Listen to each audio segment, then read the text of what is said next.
विधानसभा चुनाव से पहले मारवाड़ के अंदर जाट राजनीति को लेकर आज एक बड़ा उलटफेर हुआ है। कांग्रेस को एक बड़ा झटका लगा है। नागौर की पूर्व सांसद ज्योति मिर्धा ने आज दिल्ली के अंदर बीजेपी का दामन थाम लिया।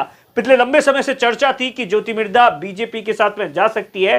दरअसल ज्योति मिर्धा ने 2009 के अंदर नागौर से चुनाव लड़ा था, लोकसभा का चुनाव लड़ा था और पहली बार वो सांसद बनी थी। 2014 के अंदर चुनाव हार गई थी। 2019 के अंदर हनुमान बेनीवाल के सामने चुनाव लड़ा था और वहां पर भी चुनाव हार गई थी। उसके बाद में लगातार वो अपने इलाके के अंदर इतनी सक्रिय नहीं रही, लेकिन आज जिस तरीके से अचानक ही, पहले ये कहा जा रहा था 2 महीने पहले ज्वाइनिंग होनी थी।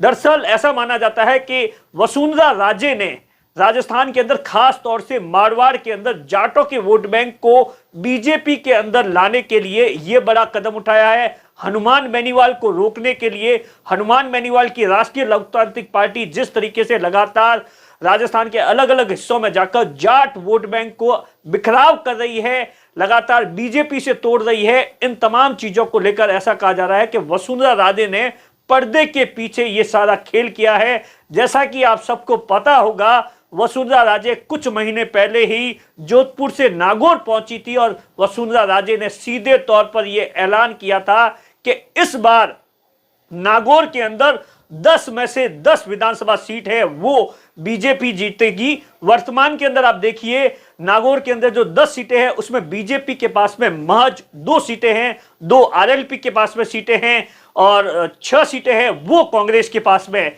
जैसे ही ज्योति मिर्धा की बीजेपी के अंदर ज्वाइनिंग हुई तो उसके बाद में एक नई बहस छिड़ गई, क्योंकि अंदर खाने ये खबर थी कि लगातार हनुमान बेनीवाल, जो कि पहले भी एनडीए गठबंधन का हिस्सा रहे हैं, 2019 जो लोकसभा चुनाव था वो हनुमान बेनीवाल ने बीजेपी के साथ लड़ा था। नागौर से वो सांसद थे और बाकी भी जगहों पर हनुमान बेनीवाल ने बीजेपी के लिए प्रचार किया था। लेकिन कृषि कानूनों को लेकर हनुमान बेनीवाल ने बीजेपी एनडीए को अलविदा कह दिया था। अब इस तरीके से पिछले 2-3 महीने से लगातार ऐसी कोशिशें चल रही थी। कहीं ना कहीं बीजेपी को लग रहा था कि हनुमान बेनीवाल है वो बीजेपी को बड़ा नुकसान पहुंचा सकते हैं, लिहाजा हनुमान बेनीवाल से गठबंधन कर दिया जाए। और इसके लिए कहा जा रहा है कि ओम बिरला से लेकर अर्जुन मेघवाल, तमाम जितने भी बीजेपी के राजस्थान के बड़े नेता है वो बातचीत कर रहे थे। लेकिन उससे पहले ही अब हनुमान बेनीवाल, तो कुल मिलाकर ज्योति मिर्धा की एंट्री के बाद में एक बात फाइनल हो गई है कि अब हनुमान बेनीवाल और बीजेपी का जो गठबंधन है विधानसभा चुनाव के अंदर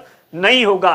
तो क्या यह मान लिया जाए कि आने वाले दिनों के अंदर हनुमान बेनीवाल, वसुंधरा राजे, ज्योति मिर्धा और बीजेपी को पटखनी रहने के लिए कांग्रेस के साथ में कोई गठबंधन कर सकते हैं क्या? क्योंकि आप देखिए, उनकी अशोक गहलोत के साथ में अच्छी अंडरस्टैंडिंग मानी जाती है हनुमान बेनीवाल की, और ऐसा कहा जाता है कि नागौर के अंदर ज्योति मिर्धा की नहीं चलती थी, वहां पर हनुमान बेनीवाल की जबरदस्त तरीके से चलती है। लिहाजा अंदर खाने इस तमाम चीजों को लेकर और इसी बात को लेकर आज हनुमान बेनीवाल को लेकर हनुमान बेनीवाल ने इस पूरी ज्योति मिर्धा की ज्वाइनिंग पर जो प्रतिक्रिया दी है, उन्होंने सीधे तौर पर कहा है कि ये ईडी और सीबीआई का कमाल है, उसके दबाव के अंदर बीजेपी ज्वाइन की है, इसका कुछ भी असर नहीं पड़ेगा। हनुमान बेनीवाल की पार्टी है, तीसरा मोर्चा इस बार जबरदस्त तरीके से अपार बहुमत लेकर आएगा और वही किंग मेकर के रूप में होगा।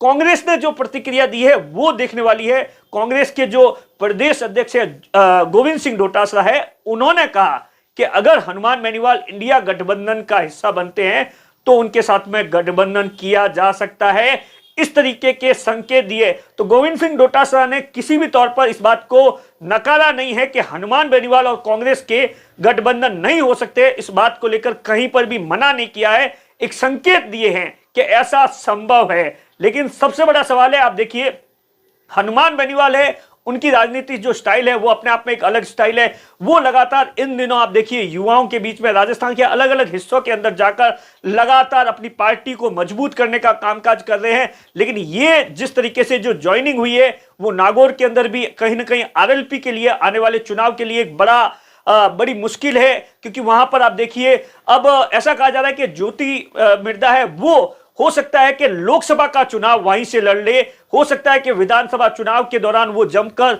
उन इलाकों के अंदर प्रचार प्रसार करे, क्योंकि उनके परिवार का एक बड़ा नाम है। जिस तरीके से नाथूराम मिर्जा का एक बड़ा नाम था, वो कांग्रेस के अंदर राजस्थान के अंदर बड़े नेता थे। तो कुल मिलाकर राजस्थान के अंदर अब नेताओं की जो पार्टी अदला बदली का दौर है वो लगातार शुरू हो गया है। आने वाले दिनों में आप देखेंगे कि बीजेपी और कांग्रेस के अंदर कई ऐसे नेता हैं जो टिकट के चक्कर में पार्टी है वो अदला बदली कर सकते हैं। कैमरे के पीछे अशोक है, मैं आपका साथी दिनेश बोहरा।